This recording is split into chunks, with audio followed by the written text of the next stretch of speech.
Assalamualaikum grade 4 welcome back to your science lecture। हम पढ़ा आपकी बुक का chapter number 1 that is the human body. Previous lecture में हमने पढ़ा था कौन सा ऑर्गन, लंग्स के बारे में। लंग्स क्या होते हैं, उनके फंक्शंस, उनके नंबर के बारे में और वो कैसे फंक्शन परफॉर्म करते हैं, उसमें क्या क्या चीज़ें इन्वॉल्व होती हैं और उसमें क्या प्रोसेस इन्वॉल्व होते हैं, यानी एक्सहेलेशन और इनहेलेशन के बारे में हमने पढ़ा था। आज का जो हमारा टॉपिक है उसमें हम न्यू ऑर्गन्स पढ़ेंगे अपनी बॉडी के, that is intestine and muscles. सबसे पहले हम इंटेस्टाइन के बारे में पढ़ते हैं कि इंटेस्टाइन क्या होता है। So take out page number 9 of your book and see the board। लिखा हुआ है intestine is a part of your digestive system. अब यहाँ क्या कह रहे हैं, इंटेस्टाइन किस सिस्टम का पार्ट है? डाइजेस्टिव सिस्टम का पार्ट है। स्टार्ट में जब मैंने आपको ब्रेन पढ़ाया था तो मैंने आपको बताया था कि हर ऑर्गन जो होता है किसी न किसी सिस्टम में इन्वॉल्व होता है, यानी सिस्टम्स जो हमारी बॉडी के हैं वो डिफरेंट ऑर्गन से मिलकर बने हुए हैं। तो जो ब्रेन हमने पढ़ा था, ब्रेन किस सिस्टम का पार्ट था? ब्रेन नर्वस सिस्टम का पार्ट था। इसी तरह यहाँ पर कह रहे हैं इंटेस्टाइन किस सिस्टम में आता है? इंटेस्टाइन आता है हमारे पास डाइजेस्टिव सिस्टम में। डाइजेस्टिव सिस्टम कौन सा सिस्टम होता है? जिसमें फूड डाइजेस्ट किया जाता है। हम जो खाना खाते हैं वो कैसे हमारी बॉडी में डाइजेस्ट होता है? डाइजेस्ट मीन हजम होना। तो वो हमारी बॉडी में जिस तरह डाइजेस्ट होता है उस पूरे प्रोसेस को वो कौन सा सिस्टम करता है? डाइजेस्टिव सिस्टम करता है। और उसमें ऑर्गन्स कौन सा इन्वॉल्व होता है? इंटेस्टाइन इन्वॉल्व होता है। यहाँ पर यही कह रहे हैं कि इंटेस्टाइन हमारे पास किसका पार्ट है? डाइजेस्टिव सिस्टम का पार्ट है। और इंटेस्टाइन क्या करता है? यहीं पर कह रहे हैं कि they help to digest food and second क्या है? It get rid of waste material. First तो ये हमारे पास फूड को डाइजेस्ट, खाने को हजम करने में मदद देता है। सेकंड ये हमारे पास क्या करता है? हमारी बॉडी का जो वेस्ट मटेरियल होता है उसको बॉडी से निकालने में मदद देता है। तो ये फंक्शंस किसके हैं? इंटेस्टाइन के फंक्शंस हैं। अब आपको इंटेस्टाइन की नंबरिंग बता रहे हैं कि हमारे पास 2 टाइप्स ऑफ इंटेस्टाइन होता है। एक होता है स्मॉल इंटेस्टाइन और सेकेंड होता है लार्ज इंटेस्टाइन। उसके साथ ही आपको बता रहे हैं कि 2 इंटेस्टाइन्स है तो उनकी शेप्स कैसे होती हैं, उनकी शेप्स किस तरह होती है। वो इंटेस्टाइन्स हमारे पास ट्यूब्स की शक्ल में, हुज़्ज़िस की शक्ल में होती हैं। उस तरह कॉइल फॉर्म में, जैसे यहाँ पे लिखा हुआ है दैट कॉइल टू फिट। इसका मतलब क्या होता है? जैसे दोनों इंटेस्टाइन है वो ट्यूब्स की शक्ल में हमारे पास हैं और वो कॉइल हुए हैं, मतलब घूमे हुए हैं। कॉइल का मतलब क्या होता है? उसको कॉइल करना या राउंड करना या उसको घुमाना। इस तरह घूम के जैसे किसी भी ट्यूब को आप स्पाइरल फॉर्म में कर देते हैं या उसको घुमा देते हैं, इसी को कहते हैं कॉइलिंग। तो ये कह रहे हैं इंटेस्टाइन हमारी बॉडी के इसी तरह कॉइल फॉर्म में होते हैं, लेकिन वो कॉइल फॉर्म में क्यों होते हैं? ताकि वो हमारी बॉडी में फिट हो सकें। और इसके बाद आपको बता रहे हैं इंटेस्टाइन का साइज़ कितना होता है। यहाँ तो आपको बताया उसकी शेप के बारे में और उसकी नंबरिंग के बारे में कि 2 इंटेस्टाइन होता है, और फिर उसके बाद आपको बताया कि उसकी शेप किस तरह होती है। उसकी शेप होती है ट्यूब्स की फॉर्म में, और ये आपको बताया कि वो किस तरह होते हैं? कॉइल्ड फॉर्म में होते हैं। और अब आपको क्या बता रहे हैं? उसका साइज़ बता रहे हैं कि उसका साइज़ कितना होता है। क्या नहीं, 1 intestine is 6 centimetre long and the other 1 is 1 metre long. मतलब एक इंटेस्टाइन जो है हमारे पास 6 मीटर लॉन्ग है और दूसरा इंटेस्टाइन जो है 1 मीटर लॉन्ग। तो हमारे माइंड में क्वेश्चन आता है कि अब कौन सा वाला इंटेस्टाइन जो है वो 1 मीटर लॉन्ग होगा और कौन सा वाला इंटेस्टाइन जो है वो 6 मीटर लॉन्ग होगा। ऐसे तो हम यही सोचेंगे कि लार्ज इंटेस्टाइन है तो वही 6 मीटर लॉन्ग होगा और स्मॉल इंटेस्टाइन है तो वही 1 मीटर लॉन्ग होगा, लेकिन एक्चुअल में ऐसा नहीं होता। एक्चुअल में जो है हमारे पास स्मॉल इंटेस्टाइन जो है वो 6 मीटर लॉन्ग होता है और जो लार्ज इंटेस्टाइन है वो 1 मीटर लॉन्ग होता है। ऐसा क्यों होता है? उसका आंसर मैं आपको इसके फंक्शन पढ़ाने के बाद दूंगी। तो नेक्स्ट क्या लिखा हुआ है? नेक्स्ट इंटेस्टाइन का फंक्शन लिखा हुआ है कि इंटेस्टाइन क्या फंक्शन परफॉर्म करता है। जो हम कह रहे हैं इंटेस्टाइन हमारे पास इतना इंपॉर्टेंट ऑर्गन है तो उसका फंक्शन क्या है, वो कैसे परफॉर्म होता है। Intestine takes food from your stomach and transport waste food to your anus. Means क्या होता है? इंटेस्टाइन जो है सारा फूड जो हमारे स्टमक में आ जाता है, पहले तो हम जैसे खाते हैं मैस्टिकेशन, जो इसको चबाते हैं और वो हमारी बॉडी में जाता है, जैसे विंड पाइप में पाइप यानी ट्रैकिया में जाता है, या उसके बाद ईसोफेगस में। और ये पूरा प्रोसेस ये तो खैर बहुत ज़्यादा डिटेल्स में है जिसके लिए आप अभी बहुत छोटे हैं, तो आपको ये बताती हूँ कि सिर्फ यहाँ से विंड पाइप में जाता है, उसके बाद ईसोफेगस और ईसोफेगस से जाता है फूड हमारे पास स्टमक में, उसके बाद आता है हमारे पास क्या? इंटेस्टाइन। या आपको वहाँ से बता रहे हैं कि इंटेस्टाइन क्या करता है? इंटेस्टाइन स्टमक से फूड लेता है। स्टमक किसको कहते हैं? मैदे को कहते हैं। मैदे को तो आप सबको पता होगा। तो वो क्या करता है? फूड स्टमक से लेता है और उसको ट्रांसपोर्ट करता है कहाँ पे? डिफरेंट बॉडी ऑर्गन्स में, जहाँ जहाँ पे उसकी ज़रूरत होती है। इंटेस्टाइन क्या चीज़ करता है? ऐसे ही नहीं कि जैसे हमने फूड खाया वैसे ही हमारी बॉडी में ट्रांसपोर्ट हो गया, नहीं। हमारी फूड में जो न्यूट्रिएंट्स होते हैं, जो हमारी बॉडी को चाहिए होते हैं, वो सारे न्यूट्रिएंट्स ले लेता है और उनको डिफरेंट तरीके से डिफरेंट प्रोसेस से गुजर के डिफरेंट ऑर्गन्स में पहुँचाता है। और बाकी जो हमारे पास वेस्ट मटीरियल रह जाता है, अब देखें फूड में से हमने न्यूट्रिएंट्स निकाल लिए तो बाकी जो रह गया वो तो वेस्ट मटीरियल हो गया, उसकी तो हमारी बॉडी को कोई ज़रूरत नहीं है। तो जिस चीज़ की हमारी बॉडी को कोई ज़रूरत नहीं है वो चीज़ क्या होती है, वो वेस्ट मटेरियल बन जाता है। तो वो वेस्ट मटेरियल इंटेस्टाइन क्या करती है, हमारी बॉडी से एनएस के थ्रू बाहर निकाल देती है। सेकंड क्या लिखा हुआ है, जैसे स्टार्ट में पढ़ा था कि स्टमक से जाता है डिफरेंट बॉडी पार्ट्स में, तो वो कैसे जाता है, as the food travels through the intestine it is broken down. क्या होता है, अब मैंने आपको बताया था कि फूड हम खाते हैं तो एज इट इज़ जो है बॉडी डिफरेंट बॉडी ऑर्गन्स में नहीं जाता, उससे हम न्यूट्रिएंट्स निकालते हैं। और उस न्यूट्रिएंट्स निकालने के लिए सबसे पहले ज़रूरी है कि उस फूड को ब्रेक डाउन किया जाए, मतलब उस फूड को तोड़ा जाए। तो वो क्या करती है, वो ब्रेक डाउन किस लिए होती है, ताकि हम उससे न्यूट्रिएंट्स निकाल सकें। तो वो ब्रेक डाउन कौन करता है, इंटेस्टाइन करता है, ताकि वो डिफरेंट तरीके से। इसी तरह आप बॉडी ऑर्गन्स में, और बॉडी ऑर्गन्स के साथ ही पहले ब्लड में दिया जाता है। जैसे हमने हार्ट में भी पढ़ा था कि ब्लड जो है ऑक्सीजन सप्लाई करता है और न्यूट्रिएंट्स सप्लाई करता है। तो वो न्यूट्रिएंट्स कहाँ से होते हैं, इसी फूड से वो न्यूट्रिएंट्स आते हैं जो हमारे डिफरेंट बॉडी ऑर्गन्स में जाते हैं। तो ये था इंटेस्टाइन का फंक्शन। और इससे पहले मैंने आपको बताया था कि मैं आपको इसका बताऊंगी कि लार्ज इंटेस्टाइन और स्मॉल इंटेस्टाइन का, कि लार्ज इंटेस्टाइन हमारे पास 1 मीटर लॉन्ग क्यों होता है और स्मॉल इंटेस्टाइन हमारे पास 6 मीटर लॉन्ग क्यों होता है।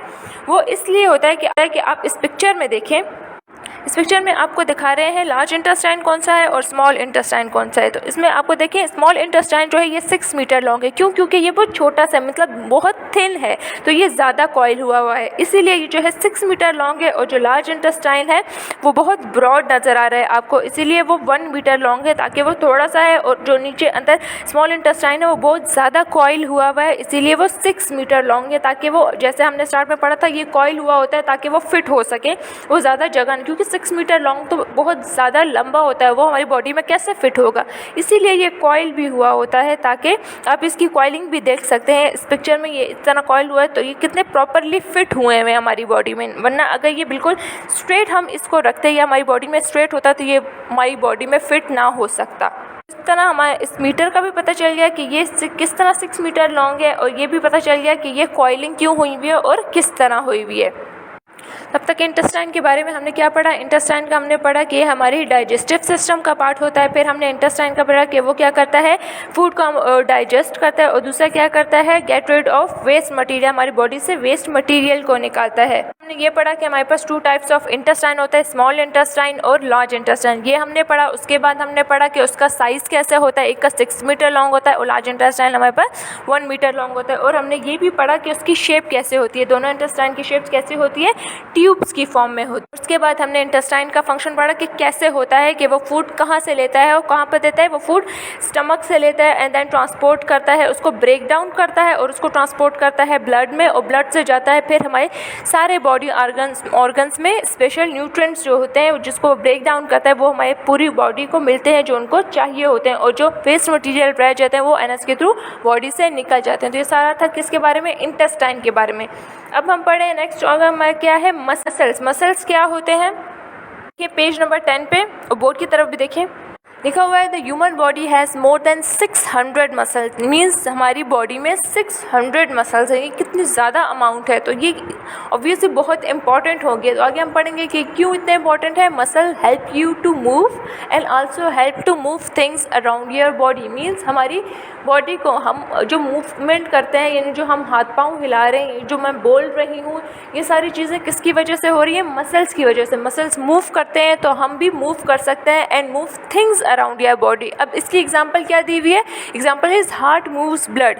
जैसे हमने जब हार्ट के बारे में पढ़ा था कि heart pump the blood, means heart क्या कर रहा है, ब्लड को सप्लाई कर रहा है, हार्ट पंप कर रहा है, क्या ब्लड को सप्लाई कर रहा है पूरी बॉडी में। तो वो किसके थ्रू कर रहा है, वो मसल्स की हेल्प से ब्लड जा रहा है पूरी बॉडी में।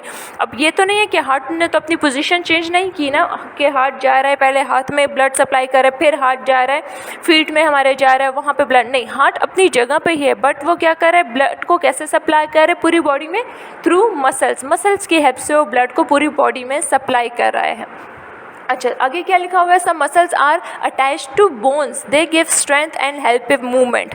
यहाँ पे कह रहे हैं कुछ मसल जो है हमारी बोन्स के साथ भी अटैच हैं, यानी हमारे हाथ की बोन्स जो है, हमारी पाँव की बोन्स हो गए, उनकी बोन्स के साथ अटैच्ड है और वो हेल्प करते हैं मूवमेंट में। यहाँ पे भी हम एग्जांपल ले सकते हैं, वही अपने हाथ की, अपने पाँव की, स्पेशली हम अपने आर्म्स की और अपने लेग्स की एग्जाम्पल ले सकते हैं। जैसे हम अपना हाथ बंद करें, यानी बाजू जो है अपना बंद करते हैं या खोलते हैं, तो वो मूवमेंट किसकी हेल्प मदद से होती है, किसकी उससे होती है, मसल्स की वजह से होती है। और अगर ये मसल्स परफॉर्म सही करेंगे, अपना वर्क सही परफॉर्म नहीं करेंगे या प्रॉपरली फंक्शन नहीं कर सकेंगे, या मसल्स सही काम नहीं करेंगे तो हम अपने हाथ पाँव नहीं हिला सकेंगे, हम चल नहीं सकेंगे। हम मसल्स की मूवमेंट, मसल्स का वर्क करना हमारी मूवमेंट के लिए, हमारे हाथ पाँव हिलाने के लिए क्या है, बहुत इम्पॉर्टेंट है। सिर्फ ये नहीं कि हम हाथ पाँव हिला रहे हैं वो मसल्स की वजह से। आगे आपको बताती हूँ कि और कौन सी चीज़ें हैं जिनके लिए मसल्स ज़रूरी होते हैं। लिखा हुआ है बोर्ड पे, it takes 17 muscles to smile and 43 muscles to frown. Means smile करने के हम जब स्माइल करते हैं उसमें हमारे कितने मसल्स काम कर रहे होते हैं, 17 muscles, it's lot of muscles. And आगे क्या लिखा हुआ है, 43 मसल्स, मीन्स उससे भी ज़्यादा muscles, 43 muscles to frown. Frown का मतलब होता है जब आप गुस्से में होते हैं या फिर कोई जस्ट एंग्री फेस बनाते हैं, ये नहीं कि बहुत ज़्यादा गुस्सा, सिर्फ जस्ट एंग्री फेस जब बनाते हैं, गुस्से वाली शक्ल जब हम बनाते हैं तो उस वक्त हमारे कितने मसल्स काम कर रहे होते हैं, 43 मसल्स। इसीलिए ये भी कहा जाता है कि अब तक तो हम पढ़ रहे थे मसल्स के बारे में कि मसल्स मूवमेंट के लिए ज़रूरी होते हैं या वो कितने मसल्स इन्वॉल्व होते हैं किस चीज़ की मूवमेंट में। अब हम पढ़ेंगे कि मसल्स मूव करते कैसे, या मसल अपना फंक्शन परफॉर्म कैसे करते हैं। Muscles work by contracting and relaxing. Contracting में क्या होता है, contracting makes muscle shorter. Contract जब हम करते हैं हमारी बॉडी या हमारे मसल जब कॉन्ट्रैक्ट होते हैं तो क्या हो जाते हैं, मसल्स छोटे हो जाते हैं। शॉर्टर मीन्स छोटे हो जाना। और जब रिलैक्स होते हैं यानी रिलैक्सिंग में क्या होता है, मेक्स मसल लॉन्गर। रिलैक्स करती है हमारी बॉडी, या हमारे आर्म के मसल्स हो गए या हम लेग्स के मसल्स ले लें तो क्या होगा, जब वो रिलैक्स होंगे तो मसल्स क्या हो जाएंगे, मसल्स लॉन्गर हो जाएंगे यानी बड़े हो जाएंगे। आगे देखिए लिखा हुआ है, this is how they move and brain control these movements. इसका मतलब क्या है, मसल्स तो मूव कर रहे हैं लेकिन हमने स्टार्ट में जब ब्रेन पढ़ा था तो हमने ये पढ़ा था कि हमारी बॉडी की हर चीज़ जो मूव करती है, हर ऑर्गन जो मूव करता है वो किस वजह से करता है, ब्रेन की वजह से। ब्रेन सबसे पहले हमारी बॉडी के हर ऑर्गन को मैसेज देता है तब ही कोई चीज़ परफॉर्म कर सकती है अपना फंक्शन। यानी अगर ब्रेन मैसेज नहीं देगा तो मसल्स अपना कोई भी एक्शन परफॉर्म नहीं करेंगे। इसके एग्जांपल आप लोग ऐसे ले सकते हैं कि क्लास में कोई टीचर आपसे कोई क्वेश्चन पूछती हैं कोई और आपको आता है और आप हैंड रेस करना चाहते हैं तो क्या होगा, सबसे पहले मैसेज क्या होगा, ब्रेन की तरफ जाएगा। ब्रेन जो होगा वो मैसेज भेजेगा किसको, आपके हैंड्स के मसल को मैसेज भेजेगा कि आपको हैंड रेस करना है। वो मसल ब्रेन से जाएगा आपके हैंड्स के मसल्स को, तब भी आप अपना हाथ खड़ा कर पाओगे। ये क्या हुआ, ब्रेन ने कंट्रोल किए हुए हैं आपके मूवमेंट्स। अगर ब्रेन मैसेज नहीं भेजेगा आपके हैंड्स के मसल्स को कि हाथ खड़ा करो तो आपका हाथ, आप जो है अपना हाथ खुद खड़ा नहीं कर पाओगे। इसीलिए ब्रेन जो होता है सारी मूवमेंट्स को कंट्रोल करता है और brain is the most important organ of our body. अच्छा, मसल्स की कॉन्ट्रैक्शन और रिलैक्सेशन आपको ज़्यादा अच्छे से इस पिक्चर को देख के भी समझ आएगी। इस पिक्चर में आप लोग देखें, यहाँ पे आपको दो टाइप्स ऑफ मसल्स बता रहे हैं। यहाँ पर एक पे लिखा हुआ है कॉन्ट्रैक्टेड आर्म मसल और दूसरे में लिखा हुआ है रिलैक्स्ड आर्म मसल्स। हमने क्या पढ़ा था कॉन्ट्रैक्शन में, कॉन्ट्रैक्शन मेक्स मसल शॉर्टर। यहाँ पे देखें जैसे हम अपना बाजू बंद करते हैं तो क्या होता है, मसल्स कॉन्ट्रैक्ट होते हैं। और यहाँ पर ये जो आप रेड एरिया देख रहे हैं तो वो क्या हुआ है, मसल्स शॉर्टर हुए हैं, मसल्स छोटे हुए हैं ना, क्योंकि ये कॉन्ट्रैक्ट हो रहा है तो क्या मसल्स शॉर्ट हो गए हैं। दूसरी पिक्चर में आप लोग देखें जैसे ही हम हाथ खोलते हैं, अपना बाजू खोलते हैं तो क्या होता है, मसल्स रिलैक्स हो जाते हैं। और जब हमने रिलैक्सेशन में क्या पढ़ा है, रिलैक्सिंग मेक्स मसल लॉन्गर। तो ये इस पिक्चर में क्या आपको नजर आ रहा है, जो रिलैक्स्ड मसल्स है वो क्या है, लॉन्गर हैं। दोनों को आप कंपेयर करें तो आपको साफ पता चल रहा है कि एक कॉन्ट्रैक्टेड मसल जो है वो शॉर्टर है, जो रिलैक्स्ड मसल्स हैं वो क्या हैं, वो बड़े हैं, वो लॉन्गर हैं। That was all for today's. और हमारा चैप्टर कंप्लीट हो गया द ह्यूमन बॉडी। इसमें हमने क्या क्या पढ़ा था, इसमें सबसे पहले हमने ब्रेन के बारे में पढ़ा था, उसके बाद हमने पढ़ा था कि हार्ट क्या होता है, हार्ट के बारे में पढ़ा था। उसके बाद हमने कौन सा ऑर्गन पढ़ा था, लंग्स हमने पढ़ा था। और आज हमने किसके बारे में पढ़ा है, आज हमने इंटेस्टाइन और मसल्स के बारे में पढ़ा है। और इस चैप्टर को पढ़ने के बाद आपको बहुत ज़्यादा आपकी बॉडी के बारे में पता चल चुका है कि आपकी बॉडी में कितने इंपॉर्टेंट ऑर्गन्स हैं और कौन कौन से सिस्टम्स इन्वॉल्व हैं। और आपको ये भी पता चल चुका है कि आपकी बॉडी के जो ये डिफरेंट ऑर्गन्स हैं वो क्या क्या फंक्शंस परफॉर्म कर सकते हैं। अब तक तो हम सिर्फ कहते थे कि हम सांस ले रहे हैं, हम खाते हैं, हम जिंदा हैं या हम ग्रो कर रहे हैं। बट अब हम ये कह सकते हैं कि हमारी बॉडी में अगर हार्ट है तो हम ये भी पता है कि हार्ट में क्या फंक्शन परफॉर्म करता है। हमें पता है कि हमारी बॉडी में ब्रेन है, वो क्या फंक्शन परफॉर्म करता है, या हम सांस ले रहे हैं तो वो किस ऑर्गन की वजह से यानी लंग्स की वजह से ले रहे हैं, और लंग्स किस तरह, आपको ये भी पता है कि आप किस तरह सांस लेते हो, आपको पता है कि आप जब कोई खाना खाते हो तो वो किस तरह खाते हो, वो किस तरह डाइजेस्ट होता है, और इसी तरह आप जो हाथ पाँव हिलाते हो आपको ये अब पता चल चुका है मसल्स के ज़रिए कि वो मसल्स की हेल्प से होता है और किस तरह वो कॉन्ट्रैक्ट होता है, रिलैक्स होता है। तो इसके बाद आपको की बॉडी के बारे में काफ़ी कुछ पता काफ़ी नॉलेज हो चुकी है आपको, हर ऑर्गन्स कैसे फंक्शंस परफॉर्म कर रहे हैं। अच्छा, लास्ट में आप देखिए पेज नंबर 11 पे एक एक्टिविटी है, वो करते हैं। Smile, put your finger tips on your lips and smile, can you feel the movement in your lips, these our muscles at work. अच्छा, आप अपने एक फिंगर जो है लिप्स पे रखें और स्माइल करें तो आपको हल्की से मूवमेंट फील होती है। तो वो मूवमेंट किसकी वजह से हो रही है, क्यों, मसल्स की मूवमेंट की वजह से हो रही है। मसल्स वर्क कर रहे हैं तो आपको फिंगर पे मूवमेंट फील हो रही है। जैसे हमने इसी टॉपिक में पढ़ा था कि it takes 17 muscles, mean 17 muscles उस वक्त वर्क करते हैं जब हम स्माइल करते हैं। तो अगर अब आप स्माइल कर रहे हैं तो आपको फिंगर पे मूवमेंट फील हो रही है ना, इसलिए क्योंकि हमारे मसल्स वर्क कर रहे हैं। तो अब आगे क्या कहते हैं, अगर keep your fingers on your lips and try to smile without moving those muscles, you can't do it because क्यों, अगर वो कहते हैं अगर आप अपने फिंगर रखें अपने लिप्स पर और स्माइल करें लेकिन मसल्स को अपने मूव ना करें, यानी मसल्स को वर्क ना करने दें, मसल्स को एक्शन परफॉर्म ना करें और उसके बगैर आप यानी आप फिंगर रखी हुई हो और आपको मूवमेंट फील ना हो और आप स्माइल करें, तो आप देखें आप कर सकते हैं। तो नहीं, हम नहीं कर सकते क्योंकि मसल्स की मूवमेंट के बगैर हम स्माइल नहीं कर सकते। तो ये एक्टिविटी ख़ुद भी परफॉर्म कीजिए और अपने फ्रेंड्स के साथ भी परफॉर्म कीजिए और उनको बताइए कि अब आपको पता है कि आप स्माइल करते हैं तो कितने मसल्स उसमें यूज़ होते हैं। आप ये भी बता सकते हैं सबको कि आप गुस्से में होते हैं तो कितने मसल्स परफॉर्म होते हैं। इसके साथ ही इस चैप्टर को अच्छे से पढ़िए और उसको समझें। Till then take care of yourselves. अल्लाह हाफिज़।